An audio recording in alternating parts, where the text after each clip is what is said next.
Mas pra mim ali é uma decisão que ele tá fazendo. Tipo, ele vai conectar com a mulher e vai seguir aquela vida, ou ele vai conectar com o amigo caótico dele, né? Que vai guiar ele ali. Inclusive, eu só percebi isso agora, na real, não quero dar uma ideia, mas só falando agora que eu liguei. Eu também tô ligando agora, a cena da esperança. Ela foi só agora também, ó. Muito bom. Muito bom. Fala pessoal, bem-vindos ao Só Vi Agora. Aqui, novamente, o Gabriel Rubens, mas hoje sem o meu irmão. Então, o Lucas não vai estar aqui, mas substituindo eles, né? Uma pena que ele não tá junto, mas tá aqui, ó. Marco Pinheiro, Diana Neves e Rodrigo Nogueira, que vai começar.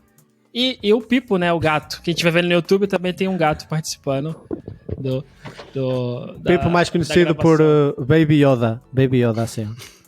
Sempre faz essa piada horrível. Eu nunca tinha ouvido. Fofíssima. Então. Porra, não parece? Olha aqui. Como vocês estão? Impecável, pá. Impecável. Ansioso por falar do melhor filme da década de 90. Melhor filme da década de 90, tá bom. É isso. Suave, tô ansiosa também. Ansiosa? Digão, Rodrigo? Eu finalmente fui obrigado a assistir esse filme que eu tanto queria assistir, mas postergava, e agora... Pra fazer esse podcast eu tive que assistir e não tô arrependido, viu? Não literalmente só viu agora? Só vi agora. Então, ó, eu queria que vocês respondessem assim muito rapidamente, não entre detalhe, porque o que vai acontecer? Eu queria que a gente desse spoiler de uma coisa e depois a gente vai descrever o porquê.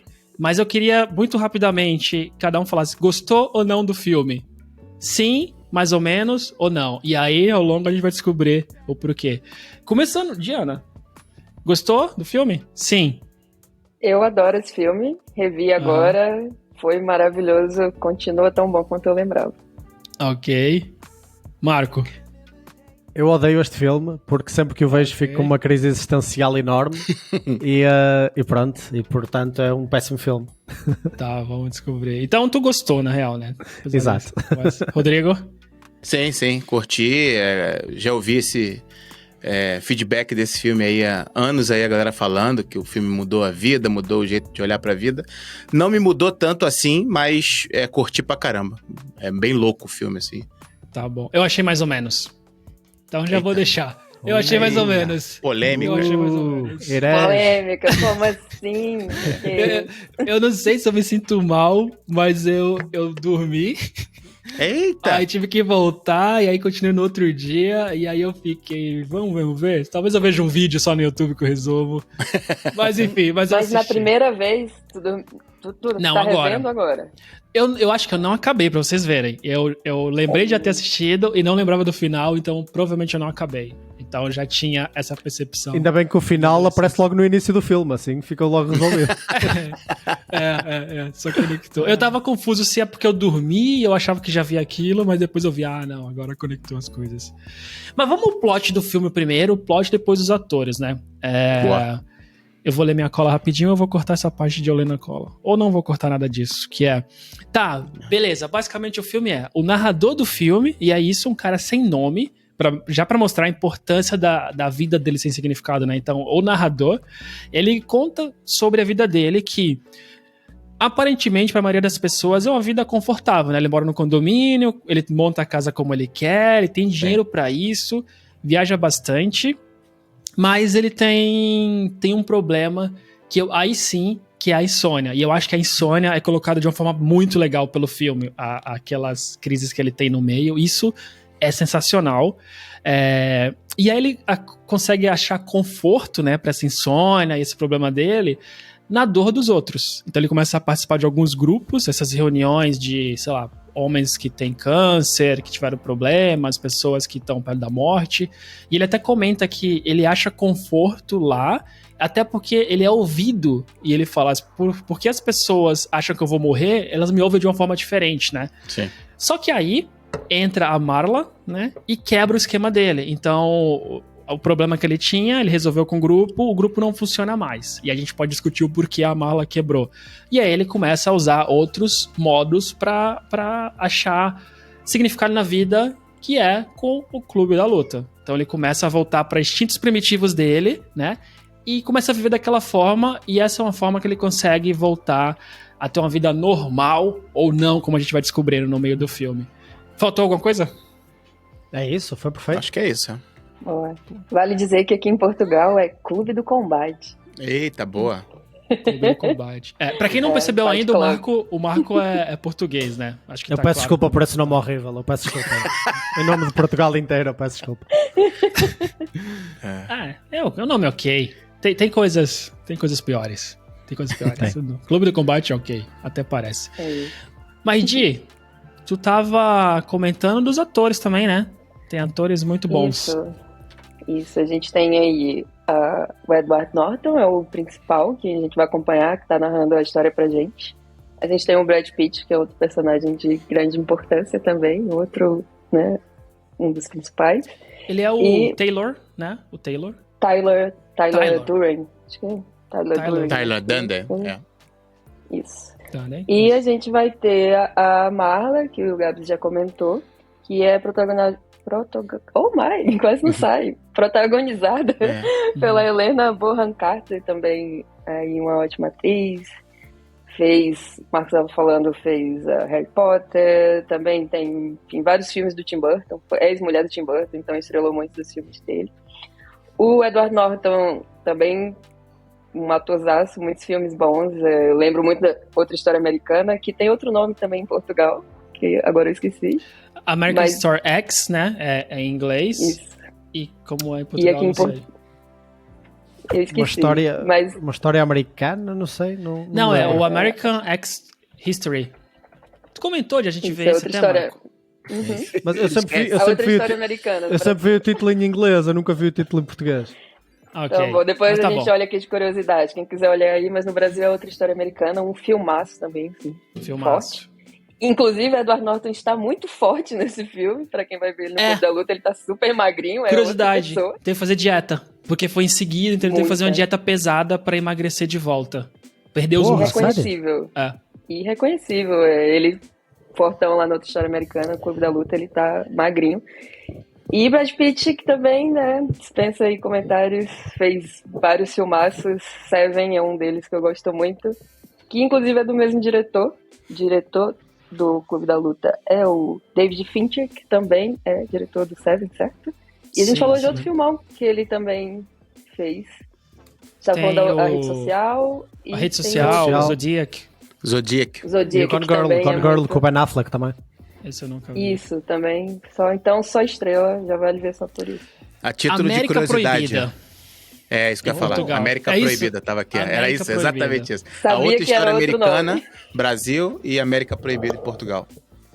98. Também não é tão ruim. Eu vou falar que tem.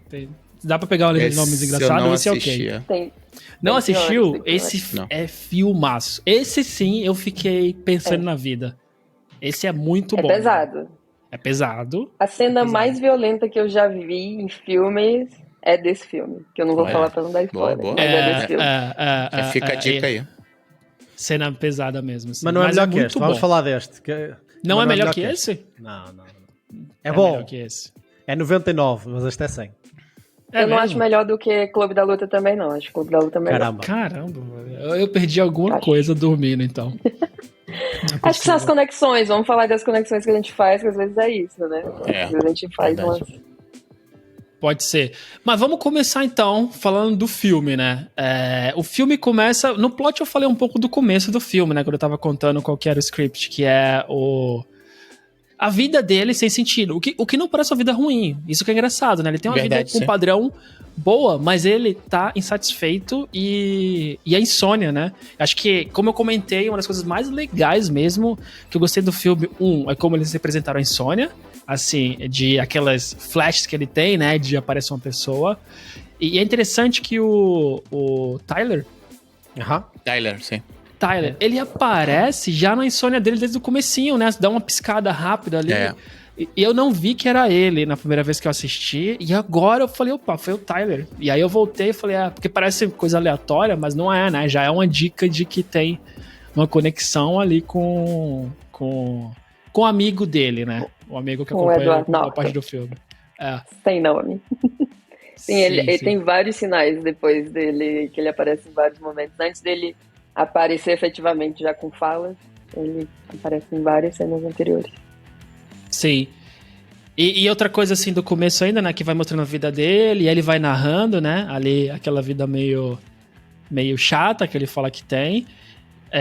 E aí ele vai contando que tem os problemas, vai pros grupos, né, e é o grupo onde ele conhece um dos outros personagens importantes, que é o Bob, né, que é o cara que teve problema com o anabolizante, né, e aí ele conhece o Bob, e aí vai mostrando como ele tá se achando de forma muito estranha, em grupos, né, de terapias pra conversar.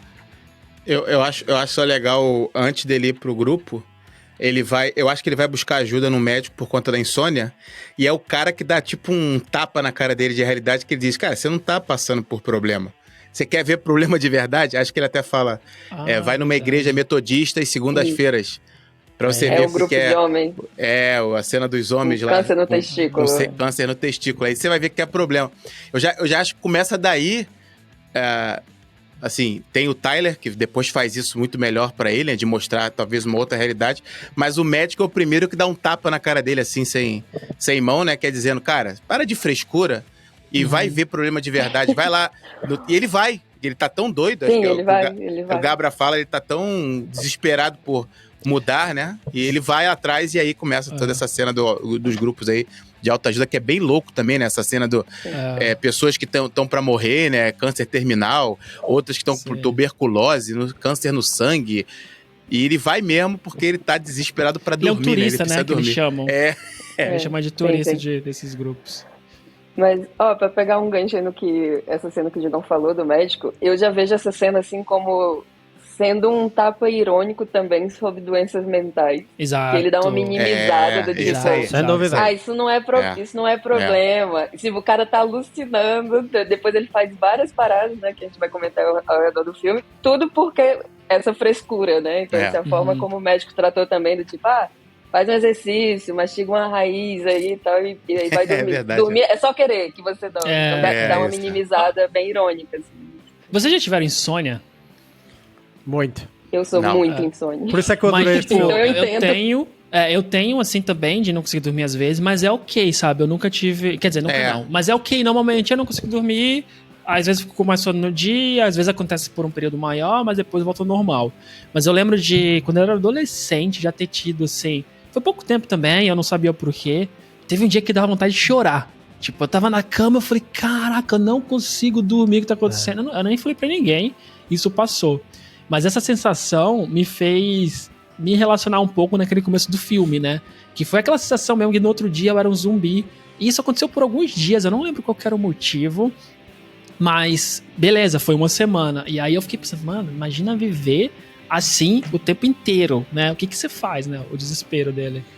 E eu acho que é curioso como ele usa a insónia e o sono, e a falta de sono neste caso, como uma analogia para a vida, em que, lembra-se quando ele está na fotocopiadora e diz tudo é uma cópia de uma cópia de uma cópia. Sim. E ele usa exatamente essa mesma analogia da insónia para o resto do filme, como uma espécie de a minha vida é uma insónia, em que tudo é uma cópia de uma cópia de uma cópia, os dias são todos iguais, é sempre a mesma coisa, e eu não me consigo evidenciar de forma alguma, a não ser em comprar imobiliário diferente na IKEA, porque representa melhor a minha personalidade. Eu achei brilhante essa analogia que ele fez com o sono.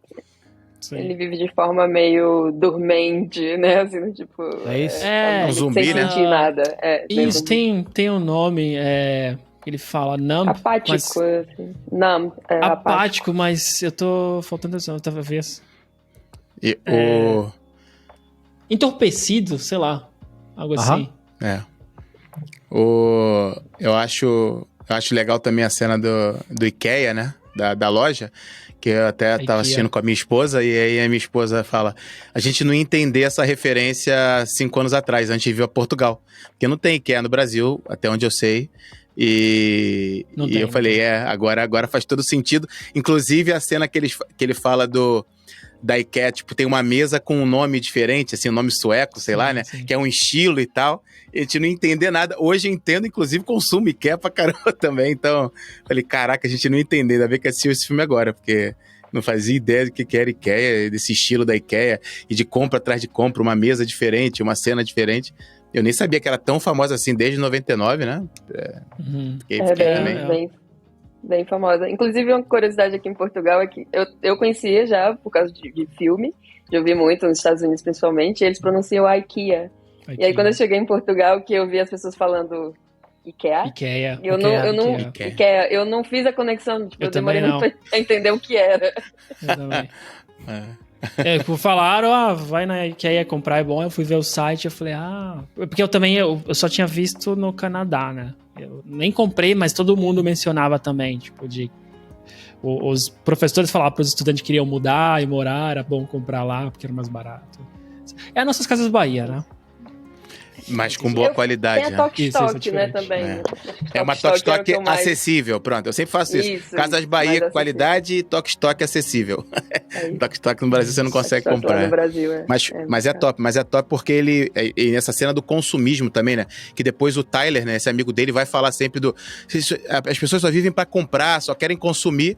E ele era um desses, né? Na verdade, ele era infeliz na cena da apatia, de todo dia ser a mesma coisa, mas eu acho que o que dava prazer nele era consumir, que ele pega a cena o encarte do IKEA, né? Ele fica lá louco, olhando, eu tenho que comprar uma mesa, acho que é Yin Yang, né? Mas que ele até fala, né? Mas é o nosso scroll, né? É o nosso scroll, nas redes sociais hoje. É o nosso automático, né? É o nosso prazer automático. É algo pra te dar, pra dopamina, né? Dopamina rápida. Pra distrair, não é? É isso. Pra distrair. Ele não tinha nada pra fazer. E ao mesmo tempo ligado a esta ideia de que te torna único de alguma maneira, não é? Torna-te único ter uma certa...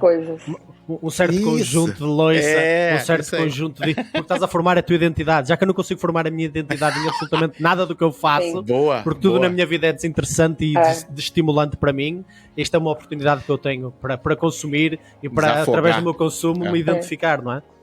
Esse ponto é um dos que eu gosto muito no filme. Inclusive, tem várias falas pra mim desse filme que são icônicas. As falas são excelentes. Isso. São excelentes. Né? Isso. Nota 10. Uma que eu gosto muito relacionada a isso, que ele fala já bem avançado, mas é referente a isso avançado no filme, né? Já mais pro fim, mas relacionado a isso do início. Que ele fala que a gente tem trabalhos que a gente odeia pra comprar coisas que a gente não precisa. Não precisa, É isso, é sobre isso, né? Aí ele faz uma outra conexão também que eu gosto muito, que isso tudo são falas do Tyler, né? Que o Tyler fala, você não é o seu trabalho. E durante o filme, o Edward Norton ele se apresenta no início falando exatamente o que é que ele faz, né? Qual é o trabalho dele e depois as coisas que ele tem em casa. E aí o desafio no decorrer da história do filme é quem é você se você não é o seu trabalho e as coisas que você tem, né? Eu vou falar uma coisa que eu sempre falo, né? A frase, mas uma vez eu ouvi no mesmo podcast sobre business, um cara, né? Quando o host pede pra ele se apresentar, o apresentador, né, Digão? Da outra vez eu falei host com o Digão e falou: o que é host? Eu não sei nem o que é host. Eu falei, Digão é o host do Zuga, ele falou: não sei nem o que é host, mas se tu tá falando, eu sou. Vou aprendendo. Mas enfim. E o cara pede pra ele se apresentar, né? O convidado, ele é CEO de uma empresa, startup, e aí ele fala, antes de tudo, ele começa a falar quem ele é, né? E aí, tipo, o que ele faz, fora de trabalho, não fora de trabalho. O apresentador fala pra ele, cara, você é a primeira pessoa que não fala do seu trabalho. E ele, propositalmente, ele falou, uma vez eu percebi, toda vez que eu vou começar uma conversa, quem é você? A pessoa fala do trabalho. E eu coloquei na minha cabeça que não. Se alguém perguntar o que você faz da vida, eu vou falar também, no geral, e o trabalho é uma delas. Se a pessoa perguntar especificamente sobre o trabalho, eu vou falar. Mas ele falou, fora isso, o trabalho não é minha identidade. De criar startups é o que eu gosto, é um dos meus hobbies, mas minha família, minhas viagens, minhas férias, é isso que me define, e a startup é uma forma que eu gosto, mas que me dá dinheiro pra isso, né? E aí, quando eu vi o filme ontem, né, eu revi ele ontem, antes de ontem, sei lá, eu pensei nisso, eu falei, cara, muito bom. Eu queria também tentar ser mais assim, porque pra mim, naturalmente, o que você faz, se apresenta, é falar o que eu faço do trabalho, né? Cara, eu já gosto muito, e eu vi esse filme quando era muito nova, assim, logo 2 anos depois que saiu, eu tava ainda entrando na faculdade, então essa coisa do eu não sou meu trabalho é bem pré-meu trabalho, então foi algo que moldou muito a minha personalidade, a forma como eu encaro o trabalho, sabe? E aí, nós todos aqui trabalhamos com a mesma coisa, e é algo complicado de explicar, né, para as pessoas. É algo mais novo, mais recente, quando a gente fala em termos de mundo de trabalho. Então, isso é algo que sempre pra mim foi mais natural, assim, porque é tão difícil eu falar o que eu faço, e a pessoa entende, por exemplo, falar um nome e a pessoa entender, sem eu ter que explicar algumas coisas, que já foi um exercício, sempre foi parte do exercício fazer isso, quem eu sou, e não é só, né, não é só o trabalho, porque até se eu falar o tipo de trabalho que a gente faz, não é como a gente falar e a pessoa, entendi, né? Depois da gente explicar, a pessoa ainda fica assim, então é isso aqui que você faz. E normalmente não é. Pra não ficar dúvida, né? Nós somos Agile Coaches. Só pra não, né? Não sei o que imaginar. É isso. Minha mãe sempre me pergunta assim, você tá feliz? Porque é só isso que eu quero saber. Porque é isso. Exatamente a frase da minha mãe. Quando eu vou perguntar coisa pra minha mãe... Não tá matando. Não tá matando, tá feliz. Minha mãe sempre teve um jeito assim de, sei lá, uma roupa não tá legal, corte de cabelo tava legal quando eu era adolescente, né? E eu perguntava e falava, filha, você gostou? Não é isso, filho. Não é isso. Você já sabia que ela não tinha Era gostado, isso, tá claro, mas eu gostava do apoio. Eu me sentia, falei, então é isso, vou ficar com isso mesmo, sabe? Só pra não passar o assunto da insônia, vocês falaram das frases, eu fui aqui buscar aqui uma cola rapidinho, só pra lembrar dessa frase que eu, na hora que assisti, eu era pra ter anotado, esqueci, que é a parte da insônia, ele fala, quando se tem insônia, você nunca dorme de verdade e você nunca acorda de verdade. Assim, eu nunca tive insônia, mas já dormi muito mal vários dias, e parece que você nunca acordou de verdade, você passa o dia todo meio zumbi e tal. Quando ele falou essa frase, eu falei, cara, que frase top. E aí, só pra lembrar dessa frase. Mas até isso é uma analogia, era o que a Diana estava a dizer. O diálogo é uma coisa incrível neste filme. Parece que cada frase tem um propósito específico e que eles passaram naquele script de uma maneira mesmo muito articulada. Porque há filmes em que tu vês certas cenas, parece que só estão ali a encher, que só têm um propósito de fazer outra cena acontecer. Porra, cada cena neste filme, cada diálogo é único e é específico, é bem pensado. E é confirmado. E quando ele diz, quando estás com insónia, ou quando estás nesta situação, não é? Tu nunca chegas nem a adormecer, nem nunca chegas a estar completamente acordado. O que ele quer dizer é, tu nem morres, nem te realizas. Simplesmente estás aqui só a viver, a tender a sobreviver, a ver o tempo a passar no automático, mas nada acontece, nada te excita, nada é estimulante. E eu acho que das 3 grandes ideias do filme, essa analogia que ele fez com o sono é brilhante. É brutal. É muito bom. Vale lembrar que esse filme é baseado num livro, tem o mesmo nome, Fight Club. Não sabia. E é do Chuck, nunca sei pronunciar o sobrenome dele, então não vou nem tentar, mas é Chuck. E foi o primeiro grande sucesso dele, assim, é um escritor tardio, já tinha feito tentado várias obras, assim, não tinha tido muito sucesso, e o Fight Club foi quando ele falou assim, dane-se, né? Ninguém me quer, vou fazer um negócio agora aqui muito louco da minha cabeça, vendo o que dá, e deu super certo, e ele fez outros livros depois e tal. E é um livro muito bem escrito, assim, essas boas falas do filme, elas estão bem iguais, assim, o livro. E ele fala que o livro é baseado em muitas pessoas da vida dele mesmo, tem a Mala, tem o Bob, tem várias pessoas, e situações da vida dele. Ele era um cara que lutava também, então tem muita coisa da realidade. Deixa eu trazer uma ali. coisa pro livro até. É o Chuck Palahniuk. Se eu não me engano, o Google Translator aqui me falou isso, então eu vou seguir. É isso. E aí, o que ele falou? Qual que foi o clique pro livro? Ele tava acampando, e aí ele foi reclamar do barulho e acabou se metendo numa briga. Eu vi. Quando ele voltou pro trabalho, ninguém perguntou o que aconteceu. E ele falou que isso deu um clique. E pra ele foi a dificuldade das pessoas de entrar a fundo no problema que ele teve. Ele falou que tava com o olho, né, com o roxo no olho, ele foi de uma espancado, briga. É isso. Exato, e ninguém perguntou especificamente, só falou como foi o fim de semana, e aí ele falou, cara, ele ficou, que louco que as pessoas têm essa barreira de criar conexões significativas, algo assim do tipo. Ele falou, cara, ninguém quer criar uma conexão comigo no trabalho. Não é nossa realidade, né, mas é muito louco pensar nisso, e pra ele foi um clique das pessoas meio dopadas ali, vivendo, perguntando coisas sem sentido e sem ir a fundo, né? Eu vi no outro site, Gabra, que é exatamente dar essa história eu não sabia nem que era do criador, pra mim era do diretor do livro, que ele diz que ele chega todo espancado, e aí ele pensa, as pessoas não querem saber o que de ruim aconteceu a você. Se você parece que tá ruim, elas não querem nem saber, porque, cara, olha aí, ele já tá aqui já com o olho roxo. Acho que é por isso também que o filme, isso até me assusta às vezes, acho que eu nunca tinha visto um filme que passa tanto a cena da violência, que tá todo mundo ferrado, tá todo mundo com o olho sempre, né, inchado, a cena das brigas dele também icônicas, então, aí eu entendi um pouco dessa cena da violência, que é você parecer ruim, as pessoas querem saber menos sobre você, porque, cara, é ruim, não quero saber não, ele já tem os problemas dele. E aí, meio que cagam pra você. E a diferença, né, do grupo, porque ele comenta aqui no grupo que é o contrário. Ele fala a frase de que lá, se você falar, todo mundo te ouve, né? Porque acha que você vai morrer. Algo assim. E se você não falar nada, as pessoas pensam pior. E aí tomam mais conta de você ainda, se você não quer falar, né? Então isso ele conecta isso de que ele acha o lugar. Isso Só que aí... Fala, que depois eu vou fazer outra conexão. Só pra pegar essa conexão, essa é uma parte também que eu acho brutal, que é... Quando você fala, ele sente bem quando tá falando, porque é ouvido de fato, né? As pessoas olham no olho e tal. Mas quando você tá num grupo desse, quem não fala é tido como o pior, porque não consegue nem colocar pra fora o que tá acontecendo. E aí eles também dão mais atenção ainda. Isso eu também achei, deu uma reflexão na minha cabeça muito top, né? Foi bom ter lembrado disso. E aí, vem a Marla Singer, algo assim? Ou The Singer? Marla Singer, acho que é Singer. Marla Singer. Tá bom. Que nome legal. Marla cantora, né? Se for como tá escrito, se for mesmo. Mas enfim. Eu acho que é. Quando ela chega, apesar dela ser uma turista também, ele não consegue mais ficar em paz, né? Assistindo o filme, eu achei que era porque alguém sabia que ele tava mentindo, né? Mas dessa vez eu tive uma ideia diferente, e aí eu vi mais um vídeo falando sobre isso, então... Enfim, está na internet...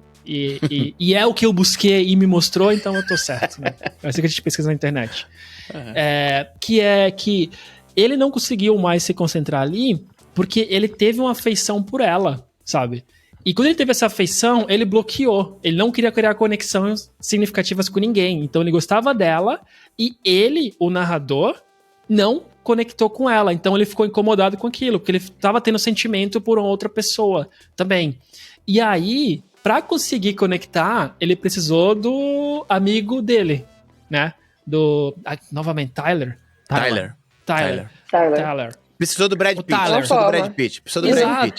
Ele precisou do Tyler pra conectar com ela. Então, ele, durante o filme inteiro, ele reclamava dessas coisas, né? Mas ele também era o que ele tava falando. E ele deixava claro isso. Ele não conseguia criar conexão significativa com ela. E isso... deixou ele inquieto. Então, a cura dele, que era a meditação também, né?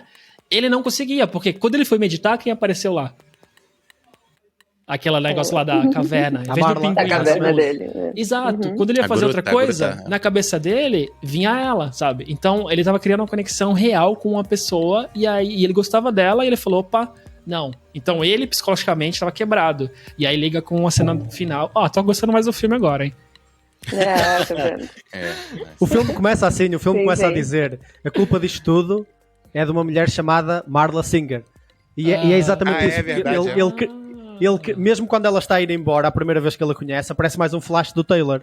Porque basicamente ele começou a criar essa persona para ser aquilo que ele não conseguia ser. Ele queria conquistá-la, ele queria conseguir atraí-la, ele queria conseguir ser aquilo que ele não consegue ser. Então o Taylor conseguia fazê-lo com que ele fosse tudo isso, que ele sempre desejou, mas nunca conseguiu. É por isso é que ele diz que a culpa é toda dela. Né? Porque ela já vivia a vida, ela falou que tipo, a qualquer momento podia morrer, né? Então ela já vivia a vida assim, né? Eu achei... É o lance dos problemas mentais que a gente estava falando, saúde mental, né? Que ela também tem, tipo, também é depressiva, também é mania de perseguição, morte, enfim. E aí casa, né? É tipo um rolo de identificação. Eu acho que pra ele, né? Ele só queria dormir. Ele só queria dormir, descansar, conseguir dormir à noite. Ela ia pros grupos pra, tipo, tanto faz como tanto fez. Ela não tava nem aí mais pra nada. Eu acho icônica também aquela cena que até me estranha muito, dela no meio da rua, assim, entre os carros, a ponto de ser atropelada. Eu pensei, falei, essa mulher não é de verdade. Ali eu comecei a desconfiar de alguma coisa. Há teorias a falar disso. Sim. Há teorias, é isso que eu ia... Há teorias a dizer que ela não existe e que Paper Street também não existe, que a casa também não existe. Pronto. Que ali eu achei muito estranho, ela vai pra ali, vai pra cá, não acontece nada. Mas depois tem uma explicação no filme, que segundo ela não tá nem aí pra nada. Ela pode morrer a qualquer momento. Aí explica até uma parte. Isso pode morrer a qualquer minuto. Mas essa teoria aí, o que vocês acham? Rola essa teoria Olha, aí, acho que ela existe. que a Marla não existe. Acho que ela existe. Eu acho que não, eu acho que não. Eu acho que é a malta a tentar extrapolar coisas que não são ditas no filme, sem necessidade. Tipo, eu acho que fica bastante óbvio desde o início que o Tyler não é real. Tipo, fica cada vez mais óbvio. E há muitos sinais. Soltou, já era. Já soltei, desculpa. Não tem problema. Nós já dissemos que ele criou essa persona. Não, para... é isso, claro. Já dissemos, desculpa, malta. A ideia Spoiler. do podcast é pra quem já assistiu. Não tem spoiler. Era só pra gente Uma construir. vergonha, Marquinhos. Corta o áudio do Marquinhos, por favor. Tinha que É fazer o isso. choque. Mas eu acho que a Diana malta mandou quer. bem. Eu acho que a malta pega nisso e quer extrapolar para a casa também não existia, a Marla também não existia. E eu acho que não. Ele não eu acho que tudo existe, isso ninguém existia. existe. Não, mas, Nada errado. mas assim, eu acho que não é extrapolar, não, porque, cara, primeiro, então você já falou, né? O Tyler, o tempo todo com ele não existia. A Marla, assim, existia, mas ao mesmo tempo tava ali pra morrer. Existia. Não E sei. depois eu vou falar o porquê. Eu acho não isso. sei. Mas Vou vamos falar. construir. Vamos supor que a gente ainda não sabe. Ou desde o começo vocês já sabiam que Não, ele então, não eu existia. comecei- Não. Não. Ah, legal. Eu só pra fechar o assunto Marla, Sim, eu sim. no final do filme esperava que o filme mostrasse que ela não existia. Então assim, Eu pra também mim não fiquei na seria dúvida. nada extrapolar, então pra mim não seria nada extrapolar. Eu também não No fim- extrapolaria. O final do filme é a maior dica que ela pode não existir. Porque no fim, lembra-se quando elas estão de mão dada? Eu não vou spoiler o resto, mas lembra-se quando elas estão de mão dada? Eles basicamente são um espelho um do outro. Tipo, ela está assim, tipo, com um casaco grande, comprido, com as também, pernas à mostra, e ele igual, porque está de cueca. Então, Sim. aí é a maior dica, é o que as pessoas usam mais até como Não, acho que desculpa eles para se dizer que ela não acharam. existia. Ali eles se acharam, é Sim. isso. Eu acho que é mais uma analogia para Conectaram, isso. rola- Pode ser. Eu nunca tinha pensado nisso, vendo, da Marla não existir. Foi uma teoria que eu vi pela internet mesmo. Mas a gente ainda vai explorar isso daí? Vamos mais daqui vamos. a pouco. Então porque explora eu tenho aí, também coisa que pra vamos. mim o que mostra que ela existiu, tem outras partes. Então Mas deixa eu fala. ver, onde a Quer gente falar- parou? Quer falar do Tyler? Então, o momento que... Não, Antes de mudarmos de assunto, a Di falou aí de um assunto muito fixe, que eu acho que até podemos ir com mais profundidade, que é a cena da doença mental. Eu acho que todo o filme é uma espécie de revolta contra a doença mental, mas não só. É quase uma negação da mesma ao mesmo tempo. Não sei se é confuso Sim, o que eu estou a dizer. É quase como Mas acho a que doença isso é mental... retrato da época. Isso, eu também Boa. acho que é retrato da época e do escritor também, se vocês lerem outros livros que ele escreveu. Mas ele ok. próprio é muito crítico dos próprios tratamentos. A treta da caverna, do respirar. Porquê é que estás a respirar? Lembra-se quando ele queima a mão dele? E ele diz, não fujas. Tipo, não finjas que isto está a acontecer. Não respires fundo, não te imagines ou te visualizes numa caverna. Não faças esses exercícios da treta tem e que da moda, estar não é? aqui agora, sentindo a parada. Assume o presente. A única coisa que te vai salvar é seres honesto contigo próprio no que está a acontecer.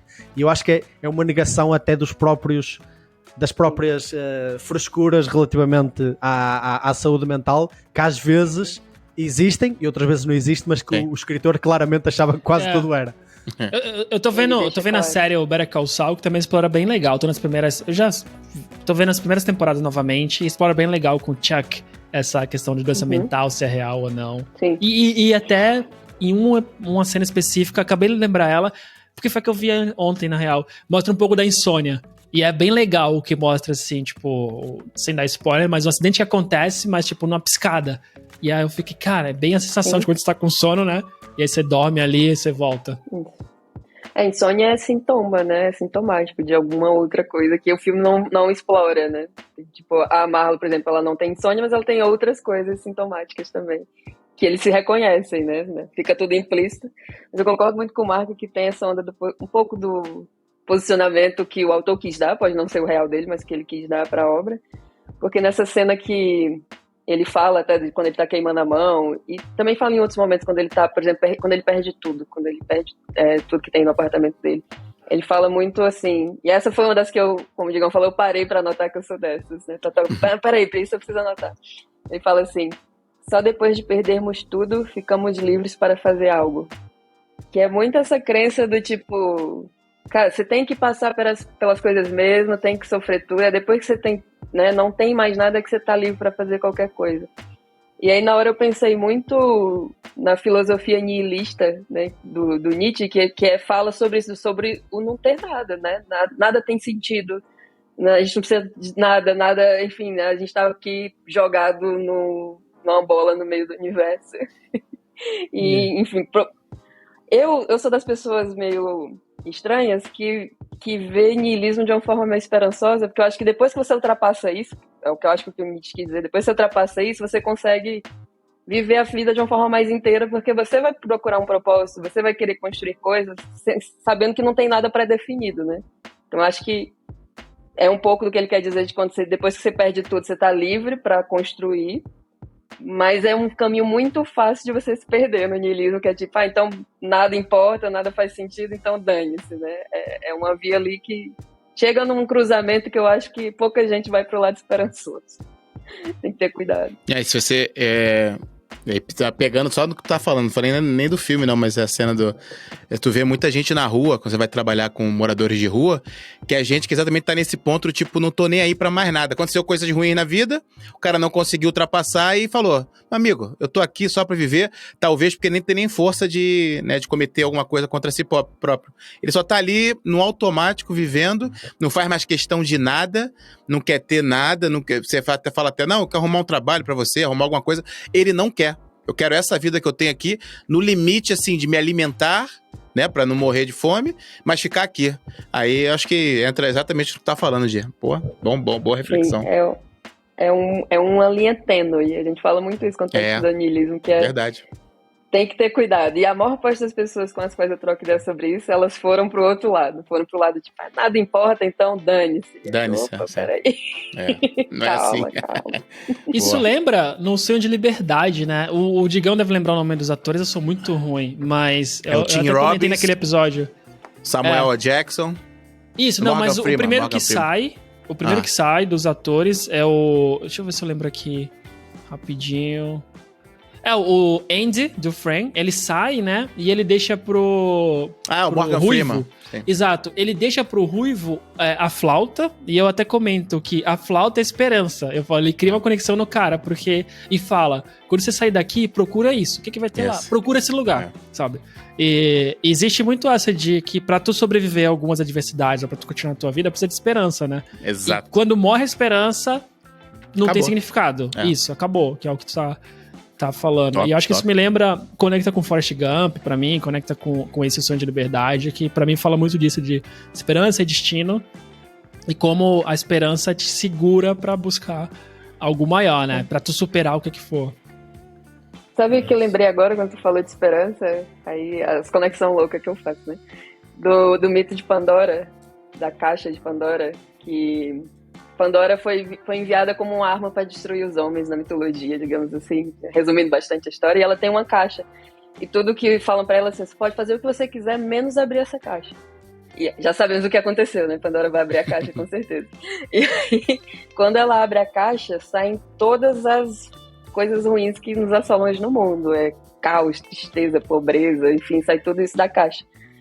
E aí, né, caos instaurado, uma coisa ficou lá no fundinho da caixa sem sair. Quando foram lá, tipo, cara, o que a gente faz agora, né? E era esperança. Era a última coisa que tinha ficado lá dentro da caixa. Que é isso que você falou, assim, pode estar o caos truando. Se tiver a esperança lá no fim, a gente vai conseguir, né? Sem ela, maluco, não dá.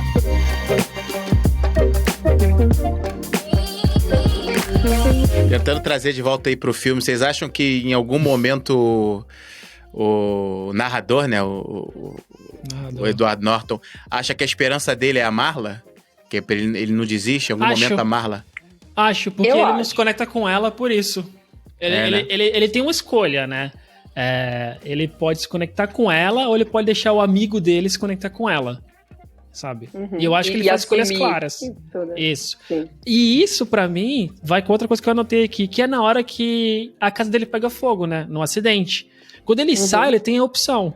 E fica claro que ele tem a opção e ali ele tá escolhendo uma coisa, né? Que ele tem o número da Marla e ele tem o do Tyler. E ele pensa, começa a ligar pra ela, né?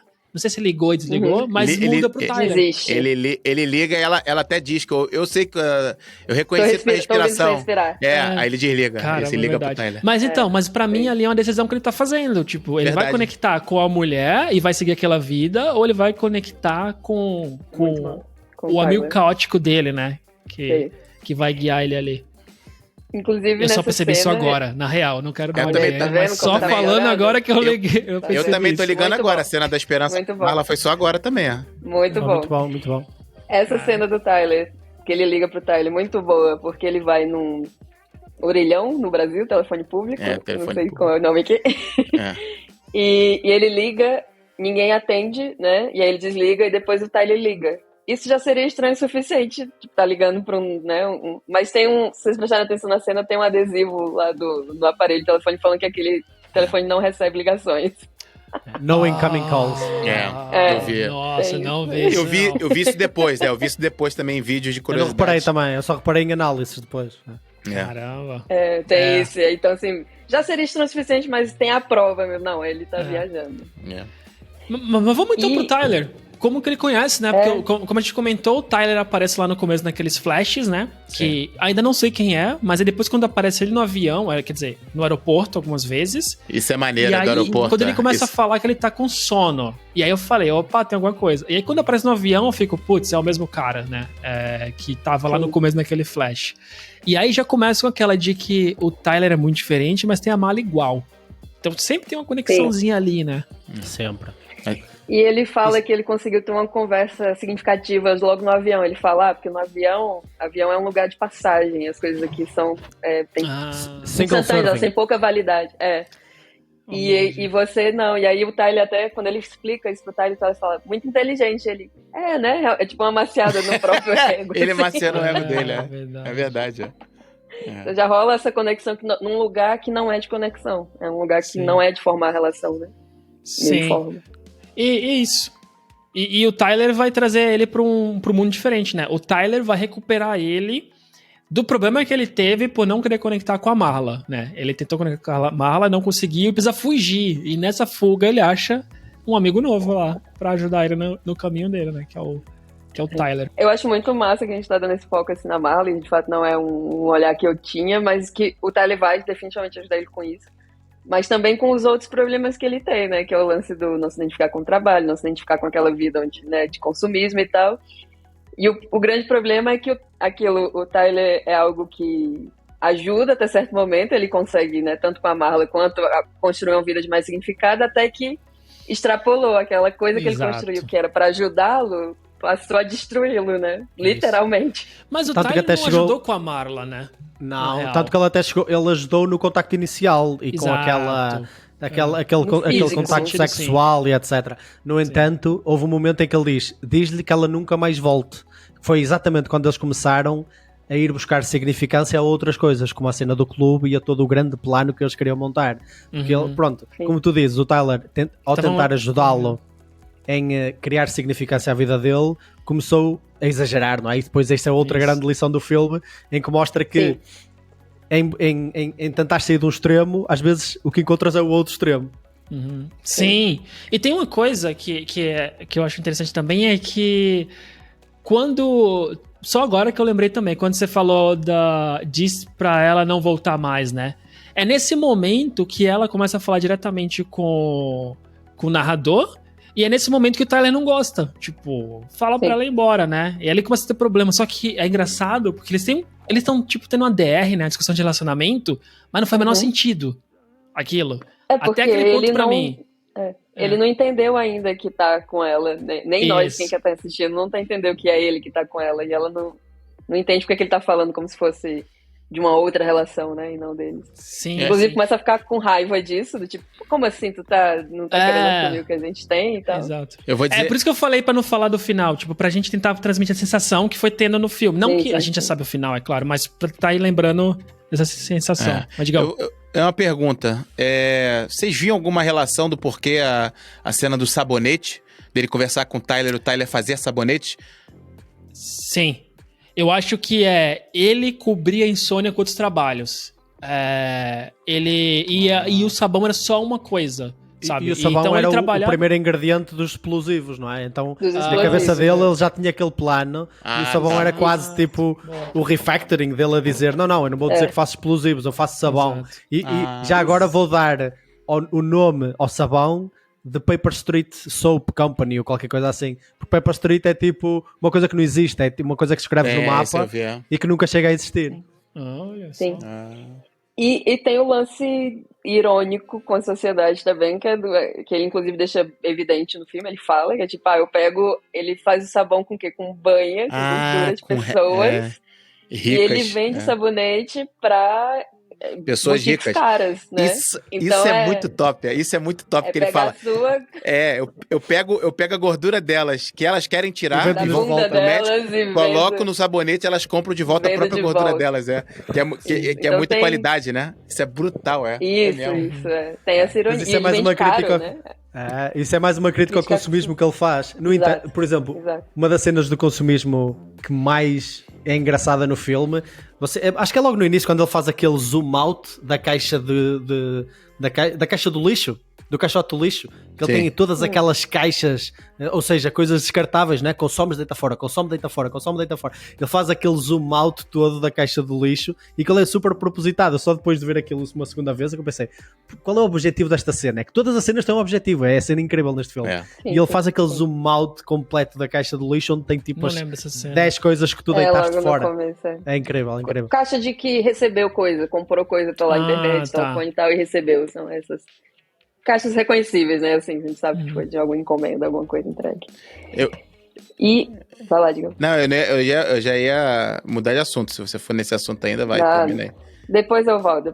Tem muita coisa aí. Eu ia dizer, já vale já, Gabra, a gente falar do momentos que eu comecei a perceber que o Tyler não era uma pessoa à parte, era o próprio...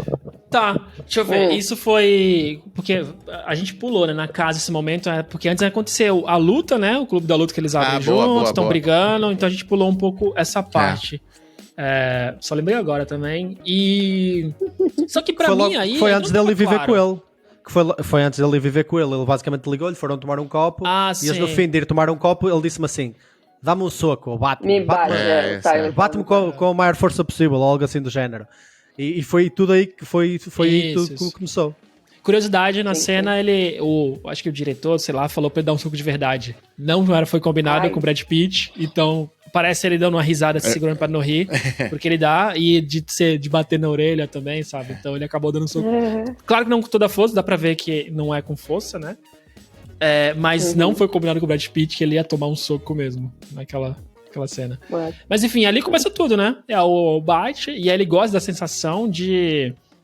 Não sei se é tá... Exato, isso que eu ia falar. Tu tá ali dormente e aí tu sentiu alguma coisa, né? Eu acho que é novamente, a escolha, sentir amor pela Marla ou, sei lá, extravasar, né? Que é um tipo de dor, né? Os poetas, os filósofos falam, amor é aceitar dor, né? A dor inevitável, porém é outro tipo, né? Sim, Mas ele fez uma escolha. Isso tem a ver também com o escritor do livro, né? Que ele diz que quando a cena lá que ele volta espancado lá do acampamento, ele se sente ali um pouco mais... importante porque as pessoas têm um pouco de medo dele. E aí ele vai, quando ele chega também machucado no trabalho, a galera olha assim pra ele com o olho roxo e tal, ele começa a se sentir um pouco mais vivo, né? Ele começa a achar esse escape dele, né, na porrada, e aí começa. E é legal ver a galera olhando e falando, pô, o que vocês estão fazendo? Não, é só brigando aqui mesmo. Só que é muito louco. Também, depois entender, né, que ele tava brigando sozinho, na verdade. E a galera olha e fala, deixa eu brigar também aí. Vai lá, dois caras brigando. Então, mas dá para reparar quando a primeira vez que eles chegam nele e eles estão a bater um no outro, o Tyler e o narrador, eles só olham para o narrador, sempre. É difícil de reparar, mas eu depois vi isso numa análise, fui ver a cena outra vez e é verdade, eles estão sempre só a olhar para o narrador. É outra dica que dão logo no início. Caraca. Sim. E aí vem um clube, né, que eles vão criando a regrinha e aí uma das coisas que eu acho que o filme fica tão famoso, como a gente comentou, é pela quantidade de frases legais. Inclusive o Run, Forrest, Run.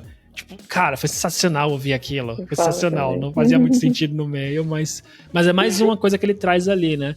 E no clube mesmo, ele começa a trazer essa personalidade diferente, que ele tá no meio de várias pessoas, e ele tá assim, o Tyler, né? Ele tá se impondo, falando regra, a posição que ele se senta, né? Ele tem toda uma forma expansiva de como ele senta, como ele fuma, como ele fala com as pessoas, né? Ele luta, apanha, ele levanta tudo como se ele tivesse, sei lá, tudo bem que eu apanhei, né? Parabéns, assim, então ele vai extravasando ali. E as regras? Qual é a primeira e a segunda regra do Clube da Luta? Não falar do clube, né? Não falo com o outro, Segunda não Estamos quebrando aqui as duas. Cara, tá maluco. Tomar soco na cara. Se algo der errado, eu tô fora desse clube. Se a gente sumir, já sabemos o que aconteceu, o que fizemos de errado. E aí ele entra lá e começa essa briga, vai descobrindo, vai chamando mais gente, né? E vai chamando mais gente que trabalha em restaurantes, né? E aí conecta com que ele trabalhou em restaurantes, né? O Tyler, que a gente sabe quem que é o Tyler depois, só que até esse momento pra mim não tá claro, nada tá claro, sabe? No comecinho parece que é a mesma pessoa, depois eu falo, cara, não é. Como decorre o Clube da Luta, etc, pra mim fica assim, não é, são duas pessoas mesmo, a casa também. Então, mais alguma coisa no Clube da Luta específico? Eu tô querendo lembrar aqui de uma frase, eu achei aqui agora que o Tyler diz o seguinte: todos nós fomos criados na televisão para acreditar que um dia todos seríamos milionários e deuses do cinema e estrelas do rock. Rockstars, mas nós não vamos. E estamos aprendendo lentamente esse fato. E nós estamos muito chateados. E aí, só fazendo o link do que a gente tá falando do Clube da Luta, eu acho que isso é o porquê de tantas pessoas aderirem. Porque são aquelas pessoas que falam assim, eu tava preparado para algum momento explodir, ser um rockstar, ser um ator famoso. Eu não vou ser. Então deixa eu aqui juntar com essa galera mediana, né? Todo mundo ali é operária, a galera, até também outra fala dele padre. A gente serve você. É a gente que olha quando você tá dormindo. É a gente que toma conta de você. Da tua segurança. Da tua segurança. Tá? Isso é brutal também. Então são os operários. Os operários se encontram ali porque já que a gente não vai ser uma estrela de cinema, tem um momento, aqui eu tô fazendo link na minha cabeça e tá vindo aqui agora. Tem um momento que ele é estrela, que inclusive ele fala, os principais do Clube da Luta são os dois que estão na roda, brigando no ringue. Então naquele momento o cara se sente especial. Acabei de pensar nisso, maneiro. Sim. Bom, eu acho que tem a geração milênio, que é a nossa aí, que foi isso, né? Tipo, a gente veio numa geração que foi os nossos pais, poucos tiveram a oportunidade de ir pra faculdade, coisa assim. A gente é muito de uma geração, tipo, eu sou a primeira da minha família a ter ido pra faculdade, a me formar, e tem muitos na nossa geração que são assim. E os nossos pais imaginaram um futuro diferente pra gente, né? Mas agora a gente é de uma geração onde não é tão diferencial mais ter uma formação, né? Ser graduado. É isso, tipo, a gente foi criado, de certa forma, pra ter certas coisas que não se tornaram realidade. Então tem muita essa frustração, acho, nessa geração. Uma outra coisa que me chama muita atenção, e aí obviamente do meu viés de ser mulher, é que só tem homem no Clube da Luta, não tem mulher no Clube da Luta. Isso pra mim tem uma mensagem muito forte sobre esse lance do escolher o que sentir. Eu tenho um amigo que ele trabalha muito só com grupos de homens para basicamente ajudar homens a entrarem em contato com o que eles sentem. Parece louco. Jamais existiria um grupo desse para mulheres, mas existem grupos assim para homens. Sim, total. E para mim o Clube da Luta é muito, não é à toa, só tem homem porque, tipo, cara, eu preciso entrar em contato com alguma coisa, eu preciso sentir algo. E tá tudo tão nambe, tão apático, tão adormecido e tão, tipo, eu não quero entrar em contato com essa dor da relação profunda que eu prefiro levar um soco na cara e ficar com o olho roxo porque eu vou estar sentindo alguma coisa. Então, isso fala muito também sobre Sim, total. Os homens. Ele controla a dor, no fundo, não é? Porque basicamente ali a mensagem é a única coisa boa que existe é a ausência de coisa má. Então deixa-me controlar o que é mau e tudo o resto vai ser incrível. Porque e depois essa ideia da masculinidade, porque nós homens não falamos problemas uns com os outros, toda a gente sabe. Nós só falamos futebol, não é? E quando não sabes falar de futebol como eu, não falas nada, não é? Falas de filme. É isso. Eu acho que existe aí uma crítica incrível e eu acho que é muito por causa disto que muitos movimentos masculinos utilizam este filme quase como a Bíblia, porque existe uma mensagem de que masculinizar o homem é errado e leva sempre a coisas negativas porque dá nesta treta. Tipo, o próprio porquê cancro nos testículos?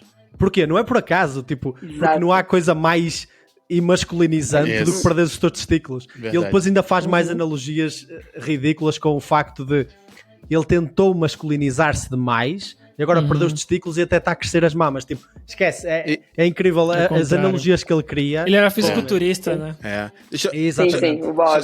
Deixa eu só pegar um gancho acabei de pensar aqui de novo, um gancho aqui, vocês falando isso tá me trazendo.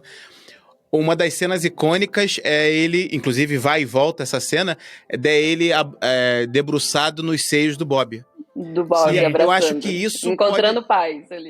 Isso pode ser também uma briga do tipo, os homens não têm esse contato, e quando tem, ele quase que tem um contato do Bob, mas são em seios ali quase que femininas, como mulher, cara. Nos seios, assim, do Bob. Mas olha. Ele tem alguns momentos, eu não lembro qual que é a frase, mas que ele fala da falta do pai dele, assim, que ele tá meio dormindo, ele fala umas 3 vezes, que o pai dele sumiu, Isso. Só o próprio Tyler diz, será que uma mulher é a solução para uma geração criada por mulheres? Esta ideia de masculinidade está presente no filme inteiro. Exato. Sim.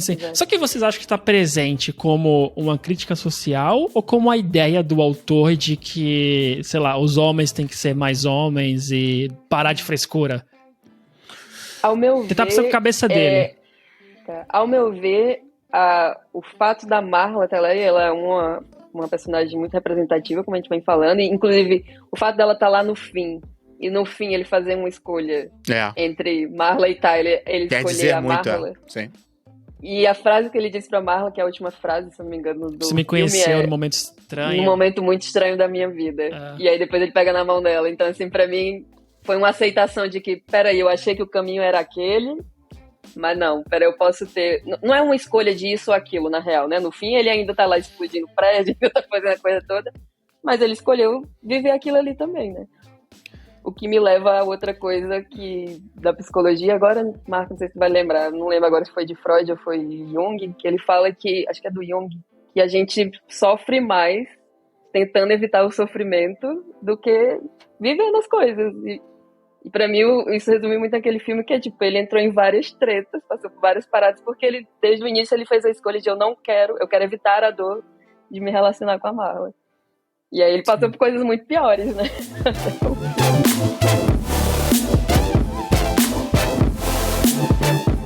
E eu queria pegar esse ponto da masculinidade deles. Se vocês acham que o autor estava criticando o que é ser homem, de segura os sentimentos, né? E ele conseguia liberar os sentimentos naquele grupo porque o pessoal achava que ele ia morrer, mas novamente, não era ele e outro homem.